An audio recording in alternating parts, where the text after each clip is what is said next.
ನಂದಿ ದೈವ ವಿರಚಿತ ಪದ್ಮನಂದಿ ಪಂಚವಿಂಶತಿಯೊಳಗೆ ನಿಶ್ಚಯ ಪಂಚಾಶತ್ ಅನ್ನುವಂಥ 11ನೇ ಅಧಿಕಾರದ ಚರ್ಚೆ ನಡೀತಾ ಇದೆ.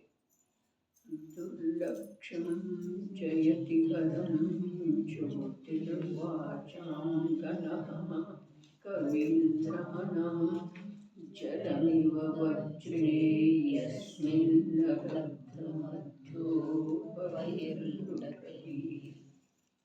12ನೇ ಶ್ಲೋಕ. ಆತ್ಮನಿ ನಿಶ್ಚಯ ಬೋಧಸ್ಥಿತಯೋ ರತ್ನತ್ರಯಂ ಭವಕ್ಷತೈ ಭೂತಾರ್ಥಪಥ ಪ್ರಸ್ಥಿತ ಬುದ್ಧೇರಾತ್ಮೈವ ತತ್ಪ್ರೀತಯಂ. ಆತ್ಮನ ವಿಷಯದಲ್ಲಿ ಯಾವ ನಿಶ್ಚಯ ಬೋಧ ಸ್ಥಿತಿ ರೂಪದ ರತ್ನತ್ರಯವಿದೆ ಎಂದರೆ ಸಮ್ಯಕ್ ದರ್ಶನ, ಸಮ್ಯಕ್ ಜ್ಞಾನ, ಸಮ್ಯಕ್ ಚಾರಿತ್ರ ರೂಪದ ರತ್ನತ್ರಯವಿದೆ. ಅದು ಸಂಸಾರ ನಾಶದ ಕಾರಣವಿದೆ. ಆದರೆ ಯಾವನ ಬುದ್ಧಿಯು ಭೂತಾರ್ಥ ಮಾರ್ಗದಲ್ಲಿ ಎಂದರೆ ಶುದ್ಧ ನಿಶ್ಚಯನಯದ ಮಾರ್ಗದಲ್ಲಿ ಪ್ರವೃತ್ತವಾಗಿ ಬಿಟ್ಟರೆ ಅವನ ಸಲುವಾಗಿ ಅವು ಮೂರು ಎಂದರೆ ಸಮ್ಯಕ್ ದರ್ಶನಾದಿಗಳು ಒಂದು ಆತ್ಮಸ್ವರೂಪವೇ ಇವೆ, ಅದರಿಂದ ಭಿನ್ನವಾಗಿಲ್ಲ. ವ್ಯವಹಾರ ಪೂಜ್ಯಗಿದೆ ಅಂಥೇಳಿ 11ನೇ ಶ್ಲೋಕದೊಳಗೆ ಹೇಳಿದ ಮೇಲೆ ವ್ಯವಹಾರ ಪೂಜ್ಯ ಇರುವೆಳೆದೊಳಗೂ ಕೂಡ ನಿಶ್ಚಯ ನಯದ ವಿಷಯ ಯಾವುದು ಇದೆಯೋ ಅದರದ ನಿಶ್ಚಯ, ಅದರದ ಬೋಧ, ಅದರಲ್ಲಿ ಸ್ಥಿತಿ ರೂಪದ ಯಾವ ರತ್ನತ್ರಯ ಇದೆ. ನೋಡ್ರಿ, ಜೀವದ್ರವ್ಯದ ಶ್ರದ್ಧಾಗುಣದ ಒಂದು ನಿರ್ಮಲ ಪರ್ಯಾಯ ಅದ ಸಮ್ಯಕ್ ದರ್ಶನ ಇದೆ. ಆ ನಿರ್ಮಲ ಪರ್ಯಾಯ ರೂಪ ಸಮ್ಯಕ್ ದರ್ಶನದ ವಿವೇಚನೆಯನ್ನು ಆಗಮದಲ್ಲಿ ಬಹಳಷ್ಟು ಪ್ರಕಾರದಿಂದ ಮಾಡಿದ್ದಾರೆ. ಅದನ್ನು ಹೇಗಿದೆಯೋ ಹಾಗೆ ತಿಳ್ಕೊಳ್ಳೋದೇನಿದೆ ಅದರಿಂದ ಮೋಕ್ಷದ ಪ್ರಾಪ್ತಿ ಆಗುವುದಿಲ್ಲ. ಆಗಮದಲ್ಲಿ ಯಾವ ಪ್ರಕಾರ ಶ್ರದ್ಧಾಗುಣದ ನಿರ್ಮಲ ಪರ್ಯಾಯ ರೂಪ ಸಮ್ಯಕ್ ದರ್ಶನದ ವಿವೇಚನೆ ಇದೆಯೋ ಅದು ಹೇಗಿದೆ ಹಾಗೇ ತಿಳಿದ್ರೂ ಕೂಡ ಅದರೊಳಗೊಂದು ಸ್ವಲ್ಪ ಕೂಡ ಭಿನ್ನವಾಗಿ ತಿಳಿಯದೇ ಇದ್ರೂ ಕೂಡ ಅದರಿಂದೇನು ಸಂಸಾರದ ನಾಶ ಆಗುತ್ತಿಲ್ಲ. ವ್ಯವಹಾರ ಪೂಜ್ಯ ಇದೆ ಅಂಥೇಳಿ ಹೇಳಿದರು. ಸಮ್ಯಕ್ ದರ್ಶನದ ಸ್ವರೂಪ, ಸಮ್ಯಕ್ ಜ್ಞಾನದ ಸ್ವರೂಪ, ಸಮ್ಯಕ್ ಚಾರಿತ್ರದ ಸ್ವರೂಪ, ತ್ರಿಕಾಲಿ ಶ್ರದ್ಧಾ ಜ್ಞಾನ ಚಾರಿತ್ರ ಗುಣಗಳ ಸ್ವರೂಪ ಎಲ್ಲವನ್ನೂ ವಿಸ್ತಾರಪೂರ್ವಕ ಆಗಮದಲ್ಲಿ ಹೇಳಿರ್ತಾರೆ, ಕಥನ ಮಾಡಿರ್ತಾರೆ. ಅದರ ಆಶ್ರಯ ಮಾಡೋದ ಅವುಗಳ ಸ್ವರೂಪ ತಿಳಿಯುವ ಸಲುವಾಗಿ ಅವುಗಳ ಮಯನಾದಂಥ ಆತ್ಮವಸ್ತುವಿನ ಶ್ರದ್ಧೆಯಾಗುವ ಸಲುವಾಗಿ ಅವಶ್ಯಕ ಇರಬಹುದು. ಆದರೆ ಭೇದ ರೂಪದಿಂದ ಯಾವ ತಿಳಿಯುವಿಕೆ ಇದೆ ಅದರಿಂದ ಸಂಸಾರದ ನಾಶ ಆಗುವುದಿಲ್ಲ. ಆತ್ಮನ ನಿಶ್ಚಯ, ಆತ್ಮನ ಬೋಧ, ಆತ್ಮನಲ್ಲೇ ಸ್ಥಿರತೆ ಇದೇನಿದೆ ಇದರಿಂದ ಸಂಸಾರದ ನಾಶ ಆಗ್ತದೆ. ಇನ್ನು ಇದ ನಿಶ್ಚಯ ನಯದ ವಿಷಯ ಇದೆ.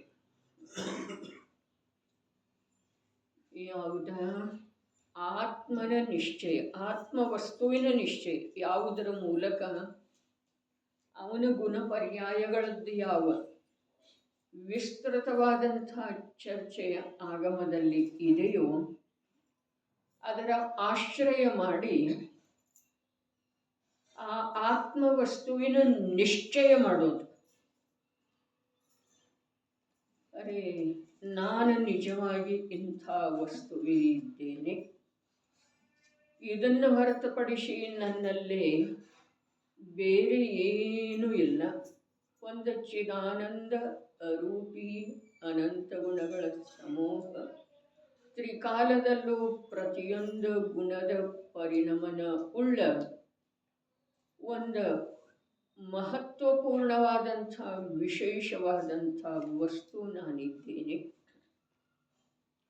ಇದನ್ನು ಹೊರತುಪಡಿಸಿ ಜಡವನ್ನು ನೋಡೋದಾಗಲಿ, ಜಡವನ್ನು ತಿಳಿಯೋದಾಗಲಿ, ದೇಹಕ್ಕೆ ಸಂಬಂಧಿಸಿದ ಹಾಗೆ ವಿಶೇಷ ಜ್ಞಾನ ಮಾಡಿಕೊಳ್ಳೋದಾಗಲಿ, ಸಮಾಜಕ್ಕೆ ಸಂಬಂಧಿಸಿದ ಹಾಗೆ ವಿಶೇಷ ಜ್ಞಾನ ಇರುವುದಾಗಲಿ, ಸಮಾಜಕ್ಕೆ ಯಾವುದ ಅನುಕೂಲ ಇದೆಯೋ ಅದರ ಸಲುವಾಗಿ ಪ್ರಯತ್ನ ಮಾಡುವುದಾಗಲಿ, ಕರ್ಮದ ನಾಶ ಮಾಡುವುದಾಗಲಿ ಜೀವದ ಸ್ವಭಾವದೊಳಗೆ ಇಲ್ಲ ಅನ್ನುವ ನಿಶ್ಚಯ ಏನಿದೆಯಲ್ಲ, ಅದ ಆಗಮದ ಭಾಷೆಯೊಳಗ ನಿಶ್ಚಯ ನಯದ ವಿಷಯ ಇದೆ. ಅದೇ ಪ್ರಕಾರ ಜ್ಞಾನದೊಳಗ ಆತ್ಮನನ್ನು ತಿಳಿತಾ ಇರೋದು, ಆತ್ಮನನ್ನು ಅಂಥ ಆತ್ಮನನ್ನು ತಿಳಿಯುವ ರೂಪದಿಂದ ಪರಿಣಮನ ಮಾಡ್ತಾ ಇರೋದು ಅದೇನಿದೆ, ನಿಶ್ಚಯ ನಯದ ವಿಷಯ ಇದೆ. ಅದೇ ಪ್ರಕಾರ ಅಂಥ ಯಾವ ಆತ್ಮನ ಸ್ವರೂಪವನ್ನು ಆಗಮದಲ್ಲಿ ಹೇಳಿದರೋ ಆ ಆತ್ಮಸ್ವರೂಪದೊಳಗೆ ಸ್ಥಿರತೆ ಮಾಡೋದು ಇದ ನಿಶ್ಚಯ ನಯದ ವಿಷಯ ಇದೆ. ಆದರೆ ಇದರಿಂದ ಸಂಸಾರದ ನಾಶ ಆಗುವುದಿಲ್ಲ. ಸಂಸಾರದ ನಾಶ ಯಾವುದರಿಂದ ಆಗ್ತಿದೆ? ಅವು ಮೂರರ ಮಯನಾದಂಥ ಅಭೇದ ಆತ್ಮ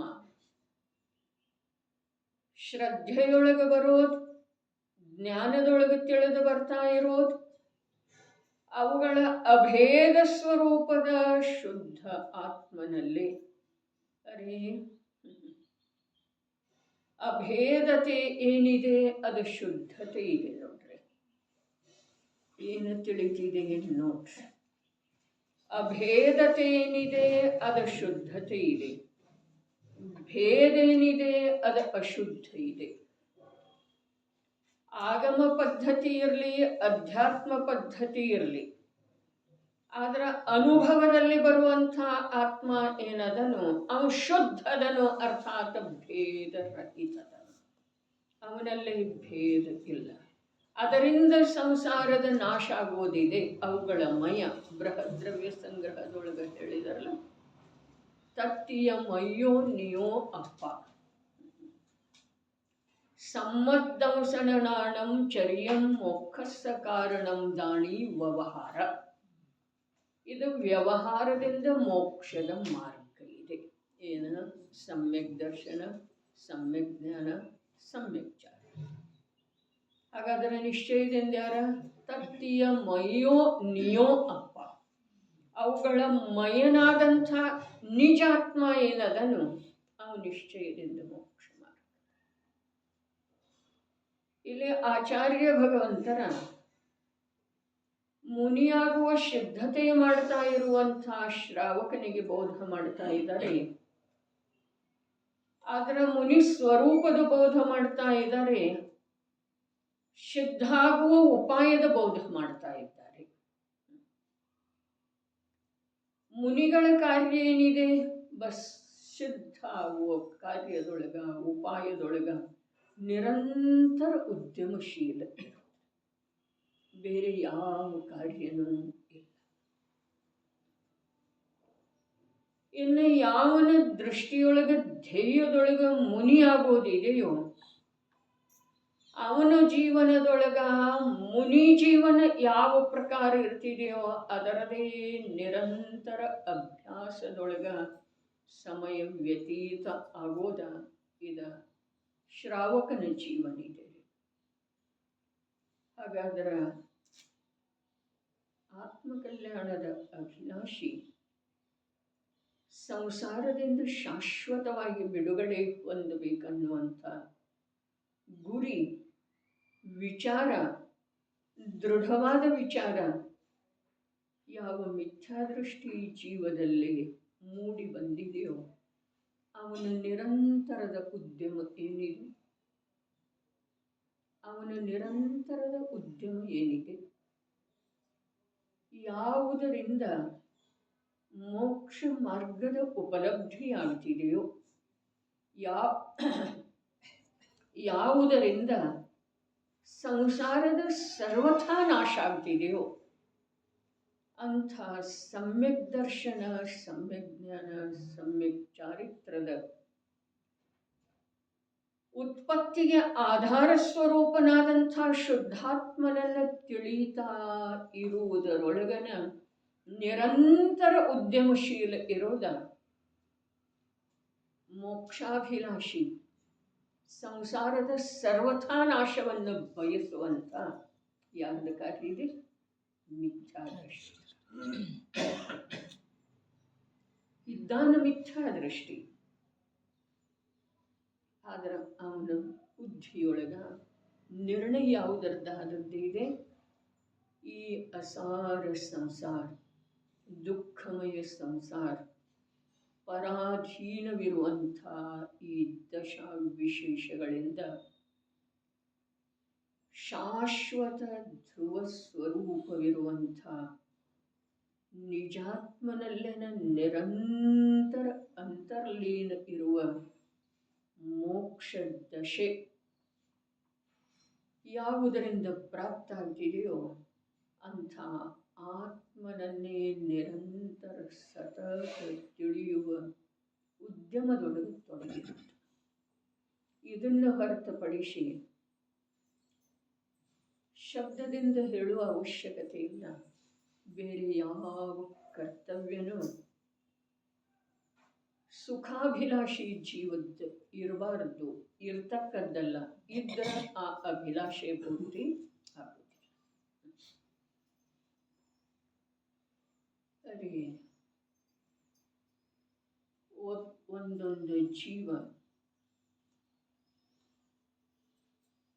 ಆಗಮದಲ್ಲಿ ಕೂಡ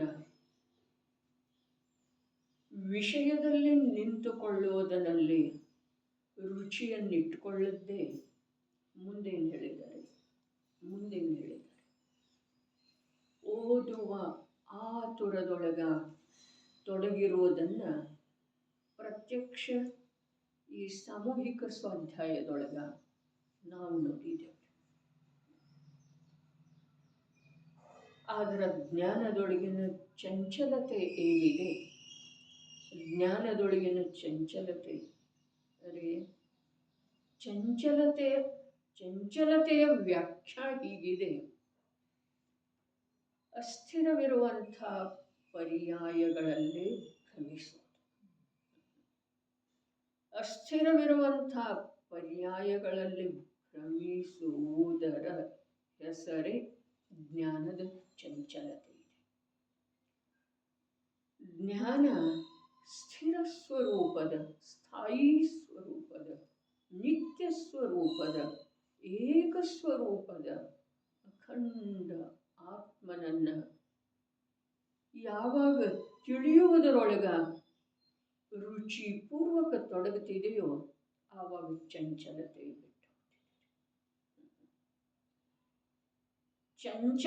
ಬಿಟ್ಟು ಹೋಗೋದು. ಅರ್ಥಾತ್ ಅನಿತ್ಯವಿರುವಂಥ, ಕ್ಷಣಿಕವಿರುವಂಥ ಪರ್ಯಾಯದೊಳಗೆ ರುಚಿ ಇರೋದು.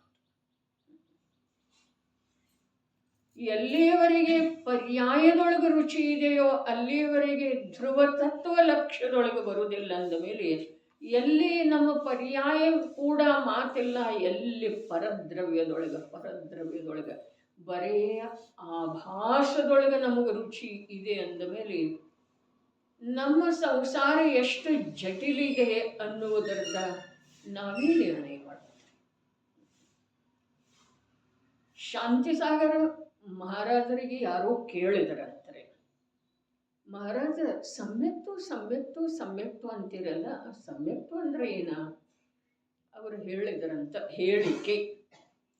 ಹೇಳಿದರ ಅಂತೆ ಇದೆ ರೀ.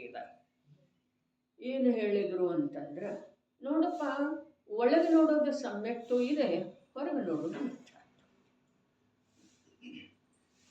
ಒಳಗೆ ನೋಡೋದು ಸಮ್ಯಕ್ತು ಇದೆ, ಹೊರಗೆ ನೋಡೋದು ಮಿಥ್ಯಾತ್ವ ಇದೆ.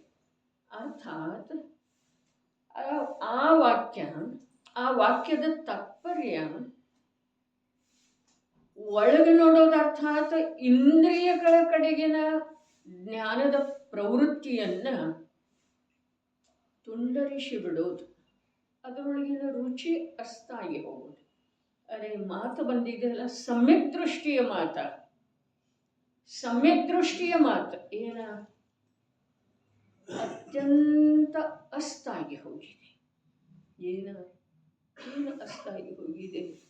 ಪರದ್ರವ್ಯದ ಕರ್ತೃತ್ವ, ಪರದ್ರವ್ಯದ ಸ್ವಾಮಿತ್ವ, ಪರದ್ರವ್ಯದ ಕುರಿತಾಗಿ ಅಪನತ್ವ, ಮಮತ್ವ, ಭೋಕ್ತೃತ್ವ ಎಲ್ಲ ಅತ್ಯಂತ ಅಸ್ತರೆ. ಆ ಶಬ್ದದ ಆವತ್ತನು ವಿವೇಚನೆ ಮಾಡಿದ್ದಿತ್ತು, ಸ್ಪಷ್ಟಪಡಿಸಿದ್ದಿತ್ತು. ಅತ್ಯಂತ ಅಸ್ತಂತಂದ್ರೆ ಏನು? ಪುನಃ ಉದಿತ ಆಗದೇ ಇರುವ ರೂಪದಿಂದ ಅಸ್ತ. ಕಾರ್ಯ ಕಠಿಣ ಇಲ್ಲ, ಅಸಾಧ್ಯ ಇಲ್ಲವೇ ಇಲ್ಲ. ಆದ್ರೆ ನಮಗದರದ ಅವಶ್ಯಕತೆನೇ ಇನ್ನೂ ಭಾಸಿತಾ ಇದ್ದಾರೆ. ಯಾವುದರದ? ಇಂದ್ರಿಯಗಳ ವಿಷಯಗಳ ಅಸಾರತೆ ಇದೆ ಅಂಥೇಳಿ ಅವುಗಳ ಕಡೆಗಿನ ರುಚಿಯನ್ನ, ಪ್ರವೃತ್ತಿಯನ್ನ ಬಿಟ್ಟುಕೊಟ್ಟ ಅತೀಂದ್ರಿಯದ ಜ್ಞಾತಾಸ್ವಭಾವಿ, ಧ್ರುವ ಸ್ವಭಾವಿ ಆತ್ಮತತ್ವದ ಕಡೆಗೆ ಜ್ಞಾನದ ಉದ್ಯಮ ಆರಂಭ ಆಗ್ತಾ ಇಲ್ಲ. ಬಸ್ ಒಂದು ರುಚಿಯ ಅಭಾವದೊಳಗೆ. ಇಲ್ಲದಿದ್ರೆ ಬೇರೆ ಯಾವ ಕಾರಣ ಇಲ್ಲ. ಕಾರಣ ಯಾವುದಿಲ್ಲ. ಕಾರಣ ಅರ್ಥಾತ್ ಅಸಾಧ್ಯ ಇಲ್ಲ, ಕಷ್ಟ ಇಲ್ಲ, ಅದರ ಬೇಕಿಲ್ಲ. ಇಲ್ಲಿ ಹೇಳ್ತಾ ಇದ್ದಾರೆ, ಸಮ್ಯಕ್ ದರ್ಶನ, ಸಮ್ಯಕ್ ಜ್ಞಾನ, ಸಮ್ಯಕ್ ಚಾರಿತ್ರ ಅರ್ಥಾತ್ ಆತ್ಮತತ್ವದ ನಿಶ್ಚಯ, ಆತ್ಮತತ್ವದ ಬೋಧ, ಆತ್ಮತತ್ವದೊಳಗೆ ಸ್ಥಿರತೆ. ಇದರ ರತ್ನತ್ರಯ ಇದೆ. ಆದರೆ ಇದರಿಂದ ಸಂಸಾರ ನಾಶ ಆಗಬೇಕಲ್ಲ. ಸಮ್ಯಕ್ ದರ್ಶನದಿಂದ ಆತ್ಮತತ್ವದ ನಿಶ್ಚಯ ಮಾಡುವುದರಿಂದ ಸಂಸಾರದ ನಾಶ ಆಗ್ತಿದೆ ಅಂದರೆ, ಆತ್ಮತತ್ವವನ್ನು ಆಗಮದಲ್ಲಿ ಹೇಗೆ ಹೇಳಿದ್ದಾರೆ ಹಾಗೆಯೇ ತಿಳಿಯೋದು, ಅನ್ಯಥಾ ಸ್ವಲ್ಪ ಕೂಡ ತಿಳಿಯೋದಿಲ್ಲ. ಅದರಿಂದ ಸಂಸಾರದ ನಾಶ ಆಗ್ತಿದೆ ಅಂದರೆ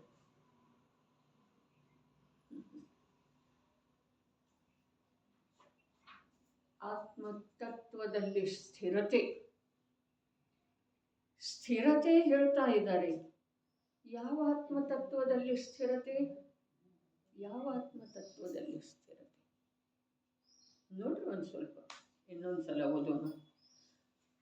ಆತ್ಮನ ವಿಷಯದಲ್ಲಿ ಯಾವ ನಿಶ್ಚಯ ಬೋಧ ಸ್ಥಿತಿರೂಪದ ರತ್ನತ್ರಯವಿದೆ ಎಂದರೆ ಸಮ್ಯಕ್ ಜ್ಞಾನ, ಸಮ್ಯಕ್ ದರ್ಶನ, ಸಮ್ಯಕ್ ಜ್ಞಾನ, ಸಮ್ಯಕ್ ಚಾರಿತ್ರ ರೂಪದ ರತ್ನತ್ರಯವಿದೆ. ಅದು ಸಂಸಾರ ನಾಶದ ಕಾರಣವಿದೆ. ಸತ್ಯ ಇದೆ, ಅಸತ್ಯ ಇದೆ? ಸತ್ಯ ಇದೆ. ಅರೆ, ವಿಷಯದ ಸೂಕ್ಷ್ಮತೆ ಇದೆ. ವ್ಯವಹಾರ ಪೂಜ್ಯ ಅಂದಿದಾರಲ್ಲ ಹಿಂದಿನ ಶ್ಲೋಕದೊಳಗ, ಕೊನೆಯ ಮಾತು ಇದೆ ರೀ ಭಾವಾರ್ಥದೊಳಗ ಏನ ಅಥವಾ ಅರ್ಥದೊಳಗೂ ಕೂಡ. ಆದುದರಿಂದ ಆ ವ್ಯವಹಾರವು ಪೂಜ್ಯವಿದೆ, ಗ್ರಾಹ್ಯವಿದೆ. ಗ್ರಾಹ್ಯ ಅನ್ನೋದನ್ನ ಭಾವಾರ್ಥದೊಳಗೆ ಏನು ಹೇಳಿದ್ರು? ಹೇಯವಿಲ್ಲ ಹೇಳ್ತಾರೆ. ಹಾಗಾದ್ರೆ ಆ ಪೂಜ್ಯ ಇರುವುದನ್ನೇ ಇಲ್ಲಿ ಹೇಳ್ತಾ ಇದ್ದಾರೆ. ಹಿಂದೇನು ಹೇಳಿದ್ರಲ್ಲ 11ನೇ ಶ್ಲೋಕದೊಳಗೆ ಅದನ್ನೇ ಮುಂದುವರಿಸಿದರು. ಏನು ಹೇಳಿದರು? ರತ್ನತ್ರಯ ಏನಿದೆ ಅದು ಸಂಸಾರ ನಾಶದ ಕಾರಣ ಇದೆ. ರತ್ನತ್ರಯ ಇದನ್ನು ಹೊರತುಪಡಿಸಿ ಸಂಸಾರ ನಾಶದ ಕಾರಣ ಇನ್ನೊಂದು ಯಾವುದೂ ಇಲ್ಲ. ಆದರೆ ಅಂಥೇಳಿ ಹೇಳಿದಾರಲ್ಲ, ಮುಂದೇನು ಹೇಳಿದಾರೆ? ಆದರೆ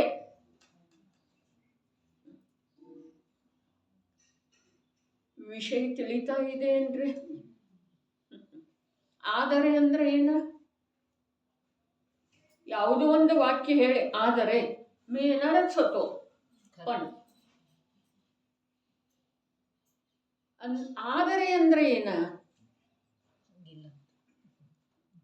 ಹಾಗೆ ಆಗಿಲ್ಲಲ್ಲ ಕಾರ್ಯ. ನಾ ಪೂರ ವಿಚಾರ ಮಾಡಿದ್ದೀನಿ ಬರೋದ. ಆದ್ರ ಅಂದ್ರೆ ಬಂದಿಲ್ಲಲ್ಲಪ್ಪ, ಬಂದಿಲ್ಲಲ್ಲ.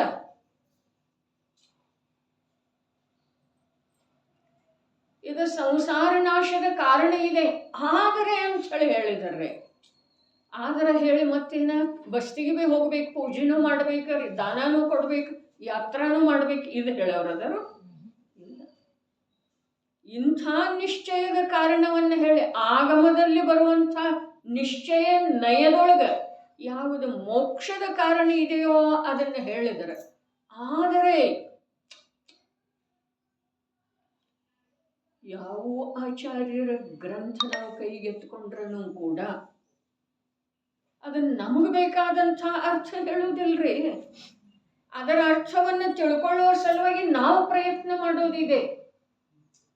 ನಮಗೆ ಹೇಗೆ ತಿಳಿತಿದೆ ಹಾಗೆ ಹೇಳುವುದಿಲ್ರಿ. ಅದರ ಸಲುವಾಗಿ ದೃಷ್ಟಾಂತ ಹೇಳಿತ್ತಲ್ಲ, ಒಂದು ಫ್ರೇಮ್ ಇದೆ, ಒಂದು ಫೋಟೋ ಇದೆ, ಫೋಟೋ ದೊಡ್ಡದಿದೆ, ಫ್ರೇಮ್ ಚಿಕ್ಕದಿದೆ. ಅದಕ್ಕೆ ಏನು ಮಾಡೋದ? ಫೋಟೋ ಯಾವ ಕಡೆಯಿಂದ ಕಟ್ ಮಾಡೋದ್ರೆ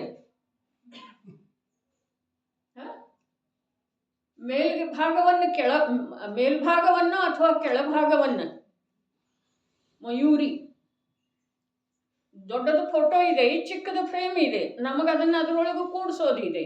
ಅದಕ್ಕೆ ಮೇಲ್ಭಾಗವನ್ನು ಕಟ್ ಮಾಡೋದು ಏನು ಕೆಳಭಾಗವನ್ನು ಕಟ್ ಮಾಡೋದ? ಏನ್ ಮಾಡೋದ? ಫೋಟೋ ಮುಖ್ಯ, ಫ್ರೇಮ್ ಮುಖ್ಯ ರೀ. ಹಾಗಾದ್ರೆ ಏನು ಮಾಡ್ಬೇಕಾಗೋದ? ಫ್ರೇಮ್ ಬದಲಾವಣೆ ಮಾಡ್ಬೇಕಾಗೋದ್ರೆ ಅದಕ್ಕೆ ಬೇಕಾದಂಥದ್ದು ಫ್ರೇಮ್ ಮಾಡ್ಬೇಕಾಗೋದು. ಅದೇ ಪ್ರಕಾರ ಯಾವ ಆಚಾರ್ಯರ ಅಥವಾ ಯಾವ ಅನುಯೋಗದ ಗ್ರಂಥ ತಗೊಳ್ರಿ, ಅದರಲ್ಲಿ ನಮಗೆ ಬೇರೆ ನಮಗೆ ತಿಳಿಯುವಂಥದ್ದು, ನಮ್ಮ ಕೈಲಿ ಸುಲಭವಾಗಿ ಆಗುವಂಥದ್ದು ಮಾರ್ಗ ಹೇಳ್ತಾರೋ ಅಥವಾ ಮಾರ್ಗ ಹೇಗಿದೆ ಹಾಗೆ ಹೇಳವ್ರೆ. ಯಾವುದೋ ಅನುಯೋಗ ಇರಲಿ, ಪ್ರಥಮಾನುಯೋಗ ಇರಲಿ, ಕಠಿಣ ಯಾವ ಅನುಯೋಗ ಇದೆ ಹೇಳ್ರಿ? ಹಾಗಾದ್ರ ಯಾವ ಅನುಯೋಗ ಸುಲಭ ಇದೆ ಹೇಳ್ರಿ? 4 ಅನುಯೋಗದ ಪ್ರಯೋಜನ ವೀತರಾಗ ಭಾವದ ಉತ್ಪತ್ತಿ ಇದೆ. ಹೀಗಿರುವ ವೇಳೆದೊಳಗೆ ಅದರಲ್ಲಿ ಕಠಿಣ ಸುಲಭ ಏನಿಲ್ಲ. ಹಾಗಾದ್ರೆ ಏನಿದೆ? ನಮ್ಮ ಬುದ್ಧಿಯನ್ನು ಅದರ ಮಟ್ಟಕ್ಕೆ ಒಯ್ಯಬೇಕಾಗುತ್ತೆ. ಅದನ್ನು ಕೆಳಗಿಳಿಸಿ ತಿಳ್ಕೊಂಡ್ರೆ ಆಗೋದಿಲ್ಲ. ಅರೆ ನಮ್ಗೆ ತಿಳಿಯುವುದಿಲ್ಲ ಅನ್ನೋ ಮಾತ ನಾವು ನಮ್ಮ ಬುದ್ಧಿಯೊಳಗಿಂದ ತೆಗೆದು ಹಾಕಬೇಕಾಗುತ್ತೆ. ಅತಃ ಅತ್ಯಂತ ಅಪ್ರತಿಬುದ್ಧ ಬೋಧನಾರ್ಥಂ ವ್ಯವಸಾಯ ಕ್ರಿಯತೆ. ಅತ್ಯಂತ ಅಪ್ರತಿಬುದ್ಧ ಯಾರಿಗೆ ನಮೋಕಾರ ಮಂತ್ರ ಕೂಡ ಯಾರಿಗೆ ಬಂದಿಲ್ಲ ಅವರು, ಅಥವಾ 11 ಅಂಗ 9 ಪೂರ್ವ ಓದಿದವರು ಕೂಡ ರೀ, ಅವರು ಕೂಡ ಅತ್ಯಂತ ಅಪ್ರತಿಬುದ್ಧ ಅಂಥೇಳಿ ಯಾಕೆ ಹೇಳಿದ್ರು? 11 ಅಂಗ 9 ಪೂರ್ವದೊಳಗೆ ಯಾವ ಭೇದ ರೂಪದ ಕಥನ ತಿಳಿದರು, ಆದ್ರೆ ಮುಂದೆ ಹೋಗಿಲ್ಲಲ್ಲ, ಅವರೆಲ್ಲ ಅಪ್ರತಿಬುದ್ಧ. ಎಲ್ಲರೂ ಒಂದೇ ಶ್ರೇಣಿಯೊಳಗ್ರಿ, ಒಂದೇ ಶ್ರೇಣಿಯೊಳಗೆ ಬಹಳಷ್ಟು ಕಾಲದಿಂದ ವ್ರತಾದಿಗಳ ಪರಿಪಾಲನೆ ಮಾಡ್ತಾ ಇದ್ದಾರೆ. ಬಹಳಷ್ಟು ಶಾಸ್ತ್ರಗಳ ಅಧ್ಯಯನ ಮಾಡಿದ್ದಾರೆ, ಶಾಸ್ತ್ರ ಸಭೆಯನ್ನೂ ನಡೆಸ್ತಾರೆ, ಕ್ಲಾಸ್ಗಳನ್ನೂ ಹೇಳ್ತಾರೆ. ಮತ್ತು ಯಾವನೋ ಓರ್ವ ಜೀವ ಅಥವಾ ಕೆಲವು ಜೀವರುಗಳ ಶಾಸ್ತ್ರವನ್ನು ಈ ಚಕ್ಷು ಇಂದ್ರಿಯದ ಮೂಲಕ ನೋಡಿಲ್ಲನು. ಇಬ್ಬರು ಒಂದೇ ತರಗತಿಯವರದಾರೋ ಅಥವಾ ಬೇರೆ ಬೇರೆ ಅದಾರ್ರಿ, ಕ್ಲಾಸ್ ಬೇರೆ ಬೇರೆ ಇದೆ ಅಂದ್ರೆ ಕಠಿಣ ಮಾತಿದೆ ನೋಡ್ರಿ. ಪದ್ಮನಂದಿ ಆಚಾರ್ಯ ದೇವರ ಶ್ರಾವಕನ ಆಚರಣೆಗೆ ಸಂಬಂಧಿಸಿದ ಗ್ರಂಥದೊಳಗ ಈ ಪರಿಯಾಗಿ ನಿಶ್ಚಯವನ್ನ ಅಥವಾ ಅಭೇದವನ್ನ ಎತ್ತಿ ತೋರಿಸ್ತಾ ಇದ್ದಾರೆ. ನಿಶ್ಚಯವನ್ನ ಹೇಳಿದರೆ, ನಿಶ್ಚಯ ಹೇಳಲಿಕ್ಕೆ ಬಂತು ಅಥವಾ ಇಲ್ರಿ? ನಿಶ್ಚಯ ಹೇಳಲಿಕ್ಕೆ ಬಂತ. ಏನು ಹೇಳಿದ್ರು? ಆತ್ಮನ ನಿಶ್ಚಯ, ಆತ್ಮನ ಬೋಧ, ಆತ್ಮನ ಸ್ಥಿರತೆಯ ರೂಪದ ರತ್ನತ್ರಯ ಏನಿದೆ ಅದು ಮೋಕ್ಷದ ಕಾರಣ ಇದೆ ಅಥವಾ ಸಂಸಾರ ನಾಶದ ಕಾರಣ ಇದೆ. ಆದರೆ ಅಂದ್ರೆ ಏನು? ಅದು ಸಂಸಾರ ನಾಶದ ಕಾರಣ ಇಲ್ಲ. ಹಾಗಾದ್ರೆ ಮತ್ತಾವುದಿದೆ? ವ್ಯವಹಾರ ಪೂಜ್ಯಿದೆ ಅಂತ ಹೇಳಿ ಹೇಳಿದಾರಲ್ಲ ಪ್ರಭು. ಆ ಆಗಮದೊಳಗ ವ್ಯವಹಾರದಿಂದ ಹೀಗೆ ಹೇಳಿದ್ದಾರೆ. ಏನು ಹೇಳಿದರು? ಆತ್ಮತತ್ವದ ನಿಶ್ಚಯ, ಆತ್ಮತತ್ವದ ಬೋಧ, ಆತ್ಮತತ್ವದಲ್ಲಿ ಸ್ಥಿರತೆ, ಅರ್ಥಾತ್ ಸಮ್ಯಕ್ ದರ್ಶನ, ಸಮ್ಯಕ್ ಜ್ಞಾನ, ಸಮ್ಯಕ್ ಚಾರಿತ್ರ. ಇದು ಮೋಕ್ಷದ ಕಾರಣ ಇದೆ, ಅರ್ಥಾತ್ ಸಂಸಾರ ನಾಶದ ಕಾರಣ ಇದೆ. ಹಾಗಾದರೆ ಇಲ್ಲಿ ಆದರೆ ಅಂಥೇಳಿ ಹೇಳ್ತಾ ಇದ್ದಾರೆ ಆಚಾರ್ಯ ಭಗವಂತರು. ಏನು ಹೇಳ್ತಾರೆ ನೋಡ್ರಿ ಮುಂದೆ ಆದರೆ ಅಂಥೇಳಿ. ಆದರೆ ಯಾವನ ಬುದ್ಧಿಯು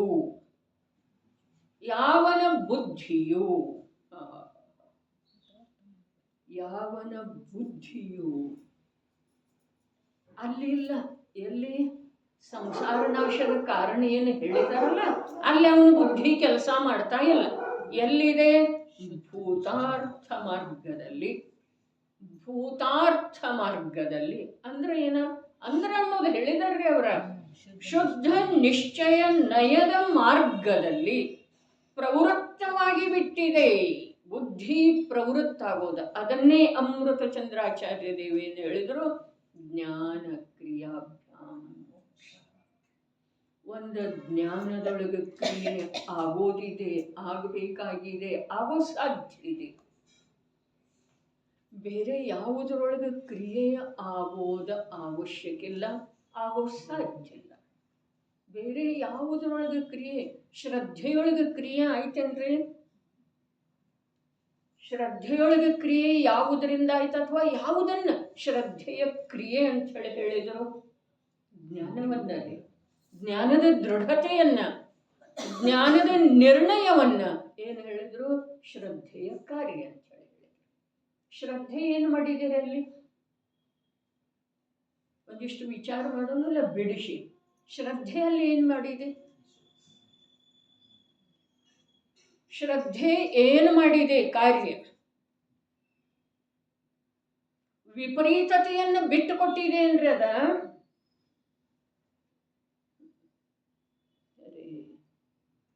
ವಿಪರೀತ ಮನ್ನಣೆಯನ್ನು ಬಿಟ್ಟುಕೊಟ್ಟಿದೆ ಅಂದ್ರೆ ಶ್ರದ್ಧೆ. ಶ್ರದ್ಧೆ ಏನು ಮಾಡಿದೆ? ಅದಕ್ಕೇನು ಮಾಡಲಿಕ್ಕೆ ಬರುವುದಿಲ್ಲ, ಅದೇನು ಮಾಡಿಲ್ರಿ. ಹಾಗಾದರೆ ಏನಾಯ್ತು? ವಿಪರೀತ ಮನ್ನಣೆ ಯಾಕೆ ಹೋಯ್ತು? ಜ್ಞಾನ ವಸ್ತುವಿನ ಸ್ವರೂಪವನ್ನು ತಿಳಿಯುವುದರದೇ ಸಂಸ್ಕಾರದಿಂದ ವಿಪರೀತ ಮನ್ನಣೆ ಬಿಟ್ಟು ಹೋಗಿ ಸಮ್ಯಕ್ ಪರಿಣಮನ ಆ ಶ್ರದ್ಧಾಗುಣದ ಪರ್ಯಾಯದೊಳಗೆ ಆರಂಭ ಆಗಿದೆ.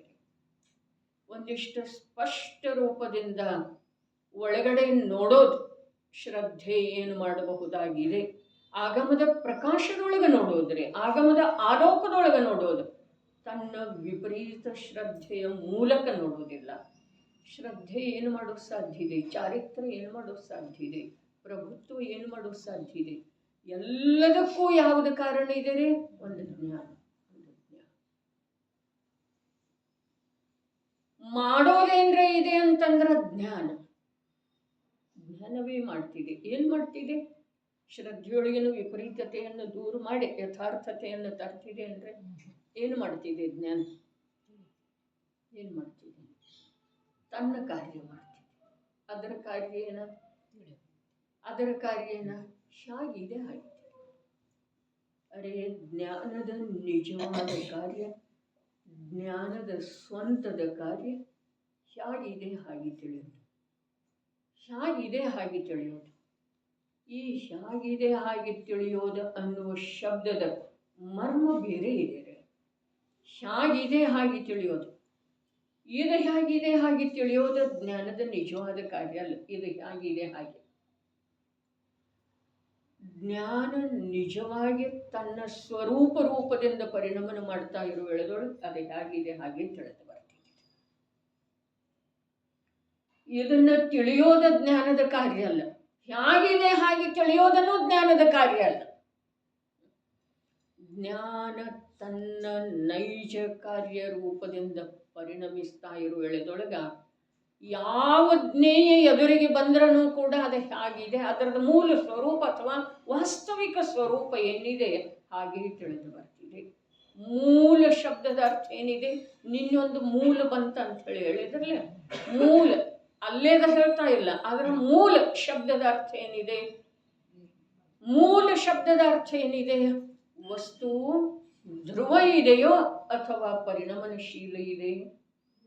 ಮೂಲ ಶಬ್ದ ಯಾವುದನ್ನು ಹೇಳ್ತಿದೆ? ಧ್ರುವವನ್ನು ಹೇಳ್ತಿದೆಯೋ, ಪರಿಣಮನಶೀಲತೆಯನ್ನು ಹೇಳ್ತಿದೆ, ನಿತ್ಯವನ್ನು ಹೇಳ್ತಿದೆಯೋ, ಅನಿತ್ಯವನ್ನು ಹೇಳ್ತಿದೆ? ಮೂಲ ಶಬ್ದ ಯಾವುದನ್ನು ಹೇಳ್ತಿದೆ?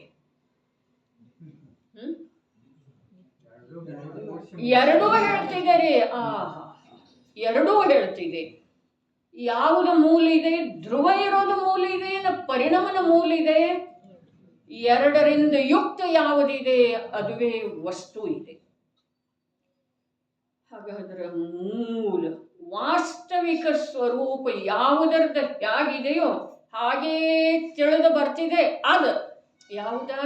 ಆ ವಸ್ತು ತನ್ನ ಸ್ವರೂಪ ಹೇಗಿದೆಯೋ ನಿತ್ಯಾನಿತ್ಯ.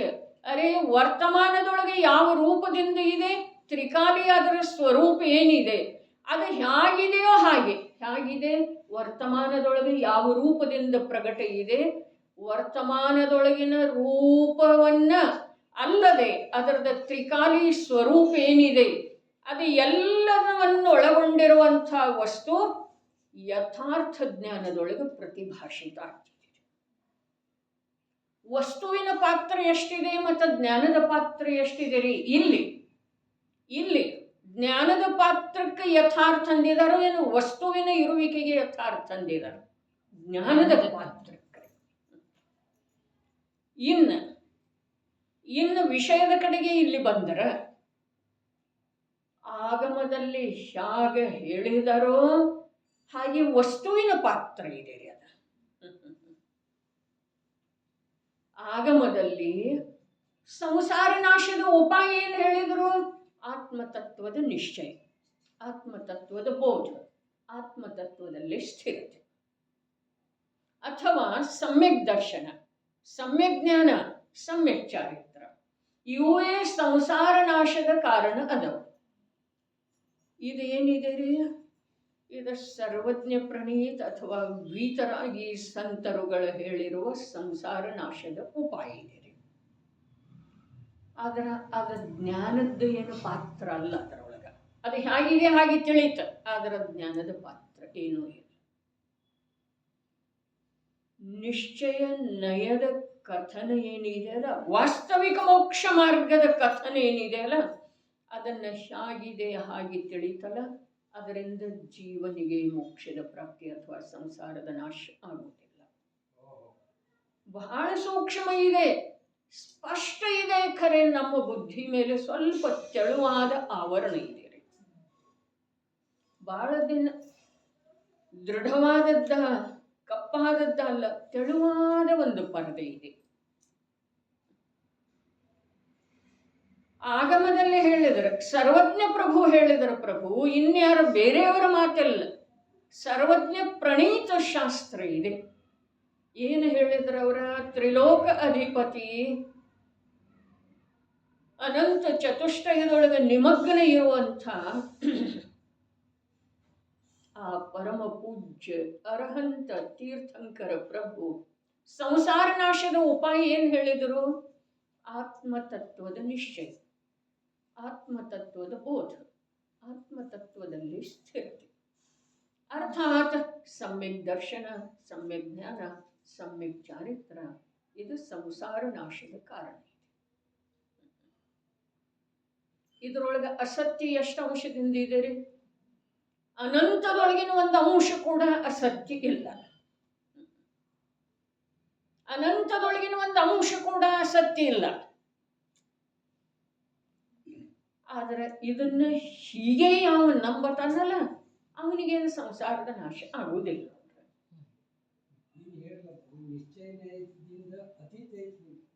ನಯಾತೀತ ಐತಿರಲ್ಲ, ಮೋಕ್ಷ ಮಾರ್ಗ ಅಥವಾ ಆತ್ಮತತ್ವ ನಯಾತೀತ ಐತ್ರಿ. ನಯದ ಮೂಲಕ ವಸ್ತುವನ್ನು ತಿಳಿಯಲಾಗುತ್ತದೆ, ಅನುಭವ ಮಾಡಲಾಗುವುದಿಲ್ಲ. ಅನುಭವ ಮಾಡದ ವಿನಃ ಸುಖ ಇಲ್ಲ, ತಿಳಿಯುವುದರಿಂದ ಸುಖ ಇಲ್ಲ. ಹಾಗಾದ್ರೆ ಜ್ಞಾನಕ್ರಿಯಾಭ್ಯಾಮ ಮೋಕ್ಷ. ಯಾಕಂದ್ರೆ ತಿಳಿಯೋದಕ್ಕೆ ಹೇಳಿದ್ರಲ್ಲ ಪ್ರಭು, ತಿಳಿಯೋದಂದ್ರೆ ಅನುಭವದ ಮಾತು. ಇಲ್ಲಿ ಹೇಳಿದ್ರೆ ಯಾವನ ಬುದ್ಧಿಯು ಆದರೆ ಅಂದ್ರಲ್ಲ, ಇಲ್ಲಿ ನಮ್ಮ ಬುದ್ಧಿ ಜಾಗೃತ ಆಗ್ಬೇಕು. ಆದರೆ ಈ ಶಬ್ದ ಯಾವಾಗೂ ಆದರೆ ಈ ಶಬ್ದ ಏನು ಹೇಳ್ತಿದೆ? ಈಗೇನು ಹಿಂದೆ ಹೇಳಿದರು ವಾಕ್ಯ ಅದು ಹಾಗಿಲ್ಲ, ಆಗಿಲ್ಲ. ಪರಂತು ಎಷ್ಟು ಬಾರಿ ಇದಾವ್ರಿ? ಅದಂದ್ರೆ ಪರಮಾರ್ಥದಿಂದ ಹೀಗಿಲ್ಲ, ಅರ್ಥಾತ್ ಹೀಗೆ ಹೇಳ್ತಾ ಇದೆ. ಅರೆ ಪರಮಾರ್ಥದಿಂದ ಅಲ್ಲ, ಈಗ ಹೇಳಿತಲ್ಲ ದೃಷ್ಟಾಂತ, ನಾನು ಬರವನೇ ಇದ್ದೇನೆ, ಆದ್ರೆ ಇದರ ಅರ್ಥ ಏನ? ನೀನು ಬಂದೇ ಇಲ್ಲಲ್ಲ, ಬಂದಿಲ್ಲ. ಇದು ಪರಮಾರ್ಥ ಇದೆ, ಸತ್ಯ ಇದೆ ಅಲ್ಲ. ಬಂದಿಲ್ಲ ಇದು ಸತ್ಯ ಇದೆ, ಬಂದಿಲ್ಲ ಇದು ಸತ್ಯ ಇದೆ. ಹಾಗಾದ್ರೆ ಬರವಿದ್ದೇನೆ ಅನ್ನೋದಕ್ಕೆ ಏನೇನು ಕಾರಣ, ಎಷ್ಟೆಷ್ಟು ವಿವರಣೆ ಪೂರ್ವಕ ನೀಡಿದರ ಆ ಕಾರ್ಯದ ನಿರಾಕರಣೆ ಆಗ್ತಿದೆ ಹೇಳ್ರಿ. ಹೀಗೆ ಲೋಕ ವ್ಯವಹಾರದೊಳಗೂ ಕೂಡ ಇದೆ ರೀ. ಆಯ್ತಾಯ್ತು ತಗೋ ಅಂತನ್ರಿ, ಕೇಳವನಿಗೆ ಎಷ್ಟು ರುಚಿ ಇರ್ತಿದೆ ರೀ. ಅಪೇಕ್ಷಾ ಇಟ್ಟಿರ್ತಾನು ಈ ವ್ಯಕ್ತಿ ಬರ್ತಾನ ಅಂಥೇಳಿ.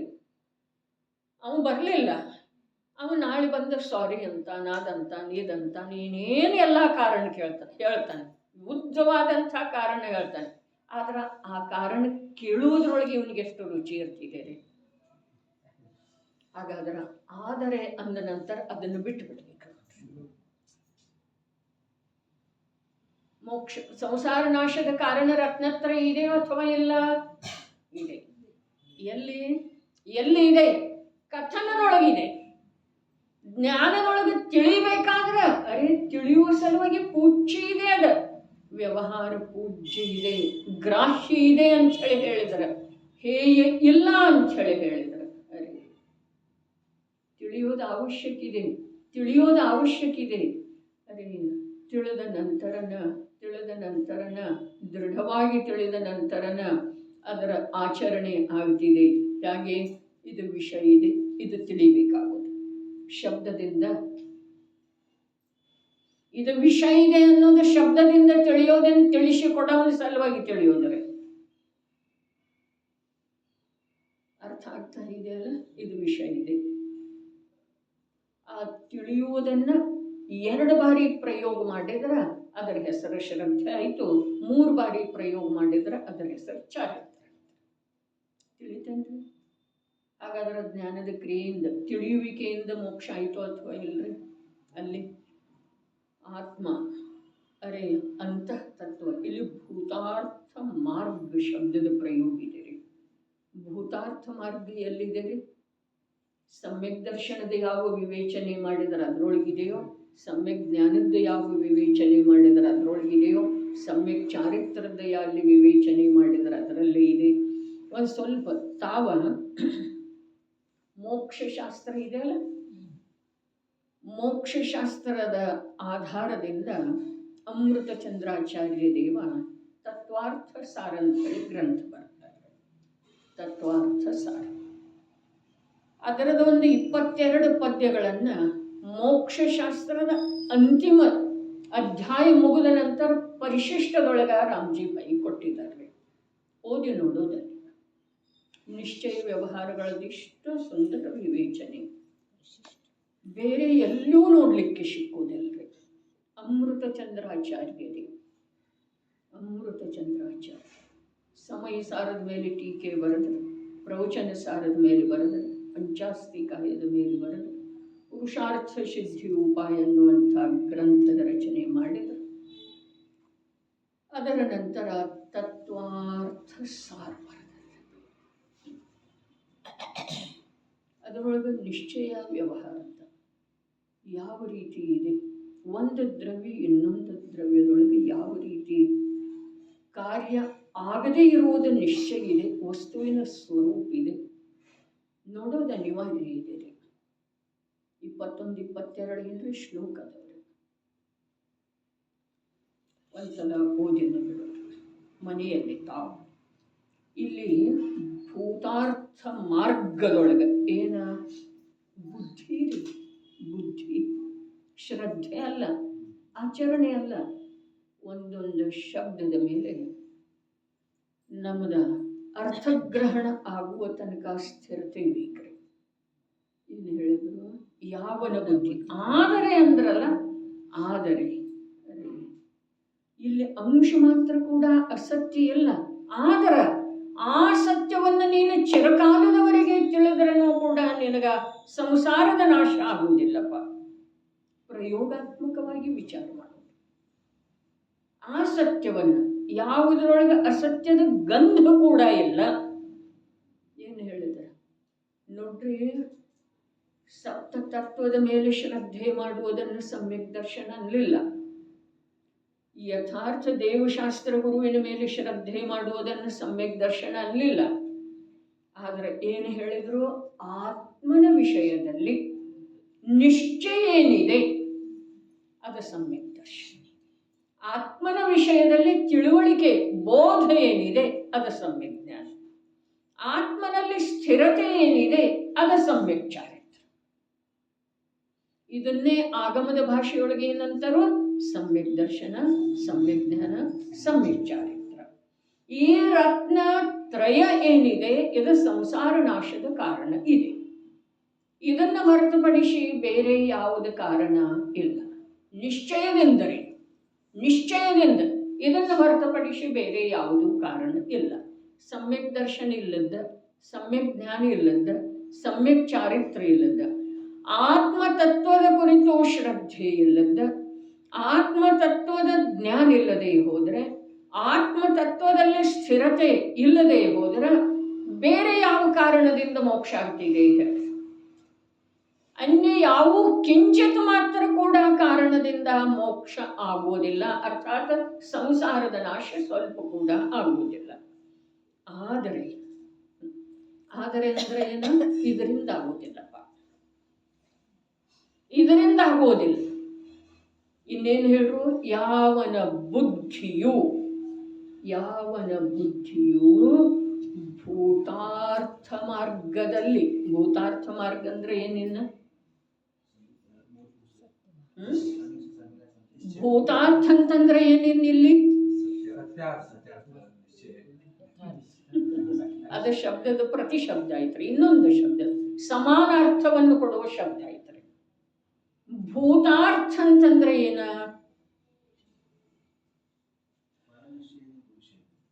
ಅಭೇದ, ಏಕ. ಅದರಲ್ಲಿ ಸಮ್ಯಕ್ ದರ್ಶನ, ಸಮ್ಯಕ್ ಜ್ಞಾನ, ಸಮ್ಯಕ್ ಚಾರಿತ್ರ ಅನ್ನುವಂಥ ಭೇದಕ್ಕೆ. ಭೂತಾರ್ಥವಿದೆ ಶುದ್ಧನಯ, ಅಭೂತಾರ್ಥವಿದೆ ವ್ಯವಹಾರನಯ. ಭೂತಾರ್ಥವನ್ನು ಆಶ್ರಯಿಸಿದ ಆತ್ಮ ಸಮ್ಯಕ್ ದೃಷ್ಟಿಯಾಗಿಹನು, ಆಗುವನು ಅಲ್ಲ, ಆಗಿಹನು. ಭೂತಾರ್ಥವನ್ನ ಆಶ್ರಯಿಸದಂಥ ಜೀವ, ಇಲ್ಲೇನು ಹೇಳ್ತಾ ಇದ್ದರು? ಆಶ್ರಯ ಆಗಿದೇನಿಲ್ಲಿ? ಬುದ್ಧಿ, ಅವನ ಬುದ್ಧಿ ಭೂತಾರ್ಥ ಮಾರ್ಗವನ್ನ, ಅರ್ಥಾತ್ ಅಭೇದ ಆತ್ಮನ ಅರೇ ಇಲ್ಲಿ ಶಾಸ್ತ್ರದ ಶಬ್ದಗಳ ಗದ್ದಲ ಮಾಡಿ ನಮ್ಮ ಜ್ಞಾನವನ್ನ ಏನು ಮಾಡ್ತಾ ಇದ್ದಾವೆ? ಡೈವರ್ಟ್ ಮಾಡ್ತಾ ಇದ್ದಾವೆ. ನಮ್ಮ ಜ್ಞಾನವನ್ನ ಬೇರೆ ದಿಕ್ಕಿಗೆ ತಗೊಂಡು ಹೋಗ್ತಾ ಇದ್ದಾವೆ ಶಾಸ್ತ್ರದ ಶಬ್ದಗಳು. ತಿರಿಯಂಚಿಕೆ ಇದು ಯಾವುದರದ್ದು ಜ್ಞಾನ ಇಲ್ಲ. ಶ್ರದ್ಧಾ ಗುಣ ಅಂದ್ರೆ ಏನು? ಚಾರಿತ್ರ ಗುಣ ಅಂದ್ರೆ ಏನು? ಜ್ಞಾನ ಗುಣ ಅಂದ್ರೆ ಏನು? ಇದು ಯಾವುದರದ್ದು ಜ್ಞಾನ ಇಲ್ಲ. ಆ ಗುಣದ ಶುದ್ಧ ಪರ್ಯಾಯದ ಮೋಕ್ಷ ಮಾರ್ಗ ಇದೆ, ಇದು ಜ್ಞಾನ ಇಲ್ಲ. ಅದರ ಹೊರಗಿಂದ ಏನಿದೆ ಅದರದೆಲ್ಲ ರುಚಿ ಬಿಟ್ಟೋಯ್ತು. ಒಳಗ ಅಖಂಡ ಆತ್ಮತತ್ವದ ಅರೆ ಈ ಶಬ್ದ ಕೂಡ ಕಲಂಕ ಇದೆ. ಅಖಂಡ ಆತ್ಮ ತತ್ವದ ಸನ್ಮುಖ ಆ ಜೀವದ ಪ್ರವೃತ್ತಿ ಅರೆ ಪರಾಶ್ರಿತವಾದಂಥ ಬಹಿರ್ಮುಖವಾದಂಥ ಶಬ್ದಂತೂ ಅವಲಂಬನೆ ಮಾಡಲಿಕ್ಕೆ ಬೇಕಲ್ಲ, ಶಬ್ದದ್ದಂತೂ ಅವಲಂಬನೆ ಮಾಡಲಿಕ್ಕೆ ಬೇಕು. ಅದರ ಕಾರ್ಯ ಬುದ್ಧಿಯ ಕಾರ್ಯದಿಂದ ಆಗ್ತಿದ್ದಾರೆ. ನಮ್ಮ ಪ್ರಯೋಜನದ ಸಿದ್ಧಿ ಬುದ್ಧಿಯ ಕಾರ್ಯದಿಂದ ಆಗ್ತಿದೆ. ತಿರಿಯಂಚ ಕಾನನದೊಳಗೆ ಕೂತದ್ದಿದೆ, ವಿಹಂಗಮ ನೋಟದಿಂದ ಎಲ್ಲವನ್ನ ನೋಡ್ತಾ ಇದೆ. ಅದಕ್ಕೆ ಅದಾವುದರಲ್ಲೇನೂ ರುಚಿ ಇಲ್ಲ. ಅದಕ್ಕೆ ಇಂದ್ರಿಯದ ಮೂಲಕ ಅರೇ ಭಾವಲಿಂಗಿ ಸಂತ ಪೂಜ್ಯಪಾದ ದೇವ ಏನು ಹೇಳಿದಾರಲ್ಲ, ನೋಡಿದರೂ ಕೂಡ ನೋಡುವುದಿಲ್ಲ, ಅದು ನೋಡ್ತಾ ಇಲ್ಲ. ಅದ ಅಂತಃ ತತ್ವವನ್ನ, ದೇಹಾತೀತ ತತ್ವವನ್ನ, ಸಮಯವರ್ತಿ ಭಾವದಿಂದ ಅಸ್ಪೃಷ್ಟ ತತ್ವವನ್ನ ಅನುಭವ ಮಾಡ್ತಾ ಇದ್ದೀರಿ. ಅದರ ಬುದ್ಧಿಯೊಳಗೆ, ಅದರ ಶ್ರದ್ಧೆಯೊಳಗೆ, ಅದರ ಅನುಭವದೊಳಗೆ ಅದೇ ಬರ್ತಾ ಇದೆ. ಅದರಿಂದ ಸಂಸಾರದ ನಾಶ ಆಗ್ತಿದೆ.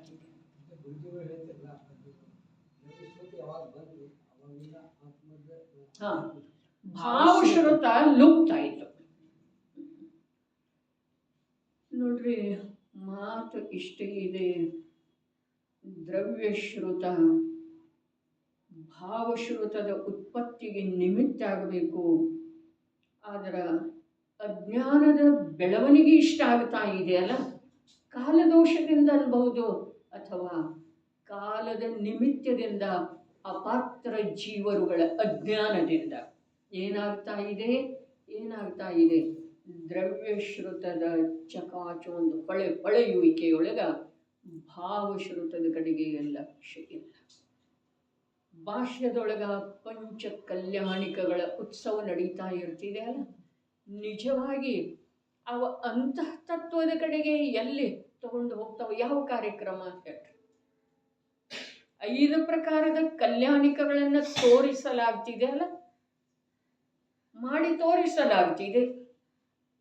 ಅಲ್ಲಿ ಯಾವ ಕಲ್ಯಾಣಿಕದ ಒಳಗ ಜೀವನಿಗೆ ಸಂಸಾರದ ಅಸಾರತೆ ಭಾಸ ಆಗ್ತಿದೆ.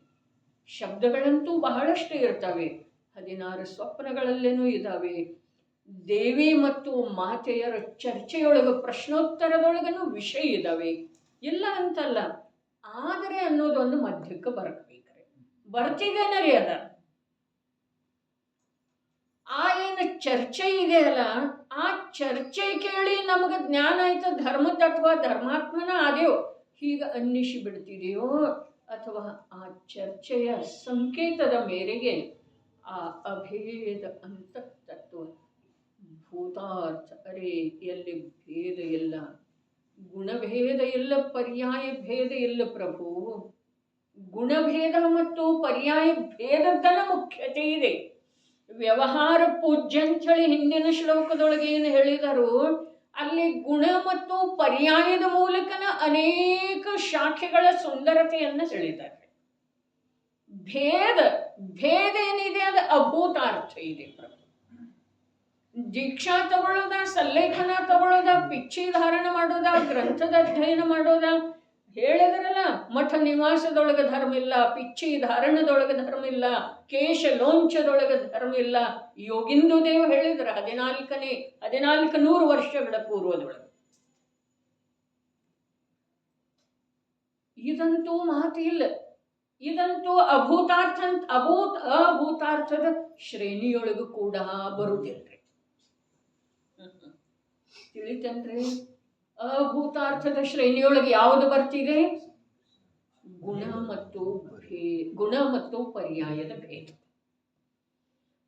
ಗುಣ ಪರ್ಯಾಯಗಳ ಭೇದ ಏನಿದೆ ಅದು ಅಭೂತಾರ್ಥದ ಶ್ರೇಣಿಯೊಳಗೆ ಬರ್ತಿದೆ ಸುಧಾತಾಯಿ. ನಾ ದೇಹದಿಂದ ಭಿನ್ನದೆ, ಇದೇನು ಅಭೂತಾರ್ಥ ಅಲ್ಲ. ಇದೇನಿದೆ ಹಾಗಾದ್ರ? ಇದೇನಿದೆ? ನಾ ದೇಹದಿಂದ ಭಿನ್ನದೇನು, ಸಂಸಾರದಿಂದ ಭಿನ್ನದೇನು, ಕರ್ಮದಿಂದ ಭಿನ್ನದೇನು. ಇದೇನಿದೆ? ಅಸತ್ ಪ್ರಲಾಪ ಇದೆ. ನೀವು ನಂಬರಿಬೇಕಾದ್ರೆ ಬಿಡ್ರಿ, ವಿಚಾರ ಮಾಡಿ ನಂಬ್ರಿ. ನಂಬದಿದ್ರೂ ವಿಚಾರ ಅಂತೂ ಮಾಡ್ರಿ. ಅಸತ್ ಪ್ರಲಾಪ ಇದೆ ರೀ. ಕೋಲಾಹಲ ಅದು ಬೇರೆ. ಶುಭ ಪರಿಣಾಮದೊಳಗೆ ಧರ್ಮ ಮನ್ನಿಸೋದು ಕೋಲಾಹಲ ಇದೆ ಸುಧಾತಾಯಿ. ಅಮೃತ ಚಂದ್ರಾಚಾರ್ಯರ ಮಾತಿದೆ ರೀ, ಕೋಲಾಹಲ ಅಕಾರ್ಯ ಕೋಲಾಹಲೇನ ಕಿಂ ವಿರಂ. ಅಮೃತ ಚಂದ್ರಾಚಾರ್ಯರ ಮಾತಿದೆ. ಆದರೆ ನಾನು ದೇಹದಿಂದ ಭಿನ್ನದೇನು, ನಾನು ಕರ್ಮದಿಂದ ಭಿನ್ನದೇನು, ನಾನು ರೋಗದಿಂದ ಭಿನ್ನದೇನು, ಇವೆಲ್ಲ ಆಗಮದೊಳಗೆ ಅದಾವ ಅಥವಾ ಇಲ್ಲ? ಅಸತ್ ಪ್ರಲಾಪ ಇದೆ. ಅವರೇ ಅಮೃತ ಚಂದ್ರಾಚಾರ್ಯ ದೇವನ ಗುಣ ಮತ್ತು ಪರ್ಯಾಯದ ಭೇದ ಮಾಡಿ ಹೇಳುವೆಳೆದೊಳಗ ಅಲಮಲಮತಿ ಜಲ್ಪಂ ದುರ್ವಿಕಲ್ಪಂ ಅಂತ ಹೇಳಿ ಹೇಳಿದ್ದಾರೆ. ಅಲಂ ಅಲಂ ಸಾಕಾಯ್ತು. ಏನ? ಈ ದುರ್ವಿಕಲ್ಪದಿಂದ ಸಾಕಾಯ್ತು. ಇನ್ನು ಮಾಡಬೇಕಾದದ್ದನ್ನು ಮಾಡ. ಮೊನ್ನೆ ದಿವಸ ಹೇಳಿದ್ನಲ್ಲ, ಅದರದ್ದು ವಿಚಾರ ಎಷ್ಟೇ ಯಾರು ಮಾಡಿದ್ದೀರಿ? ನಾನು ಮಾಡಿದ್ದೇನೆ. ನನಗೆ ಮಾಡಲಿಕ್ಕೆ ಬೇಕಾಗ್ತಿದೆ. ಭಗವಂತ ಒಂದು ವೇಳೆ ಸಾಕನಿನ ನಾಟಕ ನಿಲ್ಲಿಸೋ ಒಳಗೆ ನೋಡು, ಇಷ್ಟು ಪ್ರತ್ಯಕ್ಷ ಆ ಬಿಂಬದಿಂದ ಧ್ವನಿ ಬಂತು ಅಂತಂದ್ರೆ ಆ ಭಗವಂತನ ಕುರಿತು ನಮ್ಮ ಪೂಜ್ಯತ್ವದ ಭಾವ ಕಮ್ಮಿ ಆಗ್ತಿದೆಯೋ ಅಥವಾ ಇಲ್ಲ? ಇದರದ ವಿಚಾರ ಮಾಡ್ಲಿಕ್ಕೆ ಹೇಳಿರ್ತಾರೆ, ಕೇಳಿ ಬಿಡೋದಿರುವುದಿಲ್ಲ.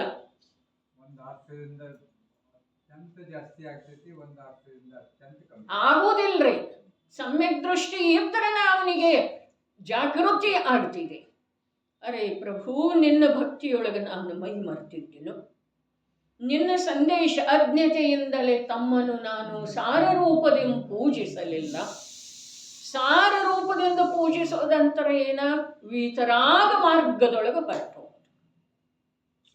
ಪೂಜಿಸೋದ ಸಾರ ರೂಪದಿಂದ ಅಂತಂದ್ರೆ ಅಕ್ಷರಗಳನ್ನ ಯಥಾವತ್ತಾಗಿ ಉಚ್ಚರಿಸೋದ, ವಸ್ತುಗಳನ್ನ ಸಾವಧಾನತೆಯಿಂದ ಅರ್ಪಣೆ ಮಾಡೋದ, ಹೀಗಲ್ಲ. ವೀತರಾಗ ಮಾರ್ಗದೊಳಗೆ ಹೋಗೋದಿದೆ ರೀ. ಪೂಜೆ ಮಾಡೋದು ಸಾವಧಾನ. ಅಜ್ಞತೆಯಿಂದಲೇ ತಮ್ಮನ್ನು ನಾನು ಸಾರ ರೂಪದಿಂದ ಪೂಜಿಸಲಿಲ್ಲ. ಸಾರ ರೂಪದಿಂದ ಪೂಜಿಸಲಿಲ್ಲ. ಪೂಜೆಯ ಸಾರ ಏನಿದೆ ರೀ? ಪೂಜೆಯ ಸಾರ ಏನಿದೆ? ಬಂಧ ಇದೇನ ವೀತರಾಗತೆ ಇದೆ, ಭೂತಾರ್ಥ ಇದೇನ ಅಭೂತಾರ್ಥ ಇದೆ.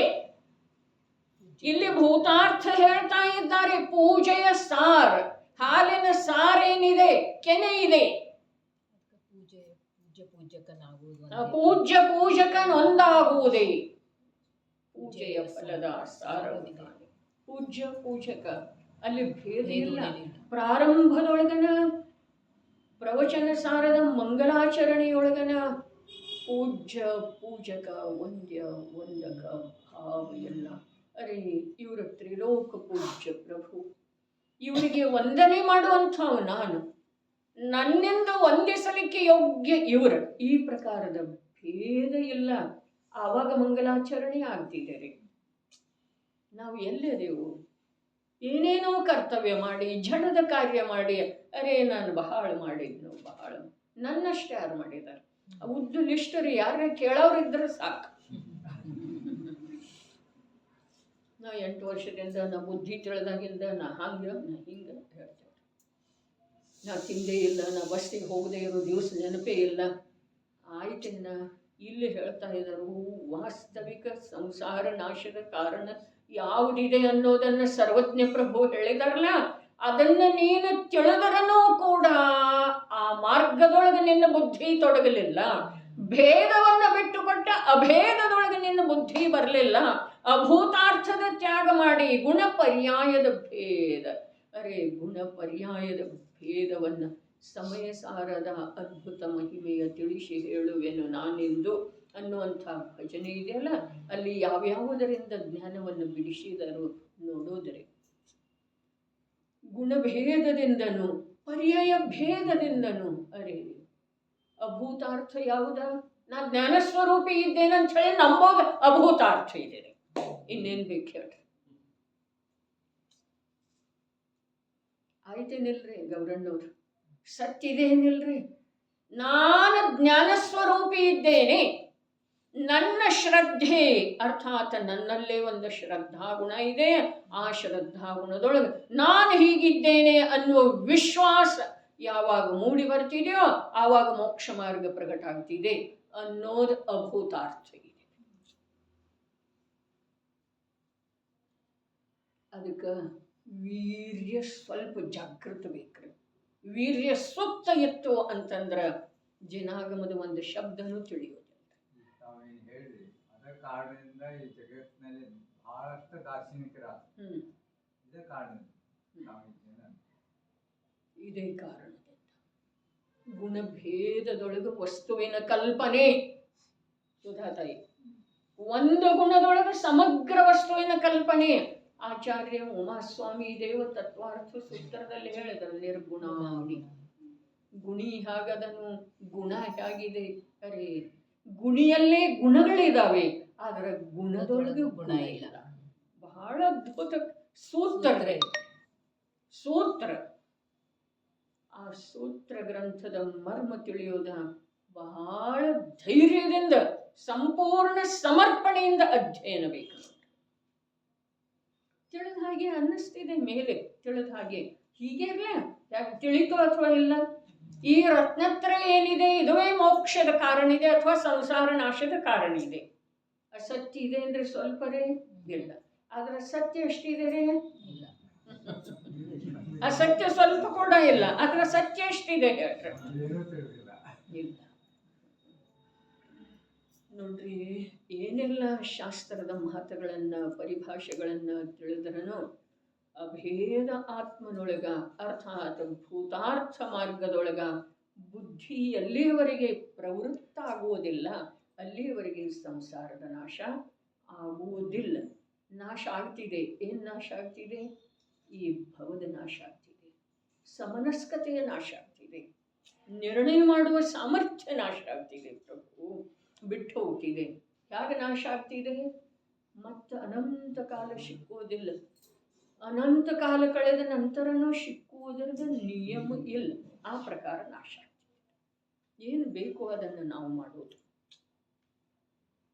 ಆದರೆ ಯಾವನ ಬುದ್ಧಿಯು ಯಾವ ಮನುಷ್ಯನ ಅಲ್ಲಿಲ್ಲ, ಯಾವನ ಅಂತಂದ್ರೆ ಅಲ್ಲಿ ಜೀವ ಆತ್ಮನ ಮಾತಿದೆ ಪ್ರಭು. ಮೊದಲು ಜೀವ ಆಗ್ಲಿಕ್ಕೆ ಬೇಕು. ಮೊದಲಿನ ದಿವಸ ಹೇಳಿತಲ್ಲ, ಜೋ ಜೀವ್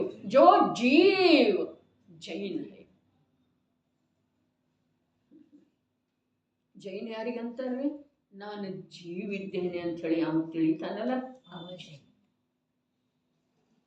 ಮಧುಕರಣ್ಣ ಹ್ಞೂ ಅಂದ್ರಿಲ್ಲ. ಹಾಗಾದ್ರೆ ನಾನು ಜೀವಿದ್ದೇನೆ ಅಂತ ಹೇಳಿ ತಿಳಿಲಿಲ್ಲ.